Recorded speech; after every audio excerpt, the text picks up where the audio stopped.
सोलापूरच्या सहाय्यक कामगार आयुक्त कार्यालयातील भानगडी पुन्हा चव्हाट्यावर।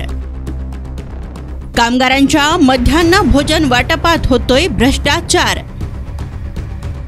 पैसे दिल्याशिवाय कामगारांना दिले जात नाही जेवण। नरखेड येथील ग्रामपंचायत सदस्य वैशाली बनसोडे यांचा खळबळजनक आरोप। पहा कामगारांच्या मध्यान्ह भोजन वाटपात कसा होतोय घोळ। मी वैशाली अरविंद बनसोडे, मुक्काम पोस्ट नरखेड, तालुका मोहोळ, जिल्हा सोलापूर। सहाय्यक कामगार योजनेच्या निगडीत मी काम करत आहे। मध्यान्ह भोजनाच्या संदर्भात मी पोलखोल आज करत आहे।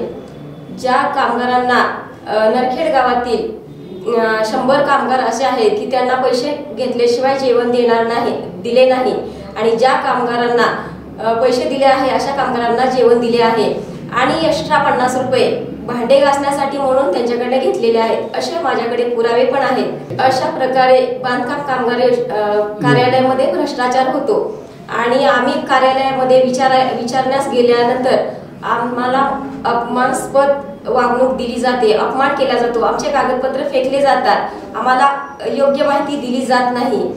मध्यान्ह भोजनासाठी मी कामगार आयुक्तमध्ये अर्ज दिलेले आहेत। माझ्या त्या अर्जावर एकदाही विचार केलेला नाही आणि त्यांना कामगारांना तो न्याय मिळावा ह्यासाठी मी त्या कार्यालयात जाते, पण तिथं मला आतमध्ये पण येऊ दिलं जात नाही आणि माझ्या कामगारांना न्याय मिळावा ही माझी विनंती आहे।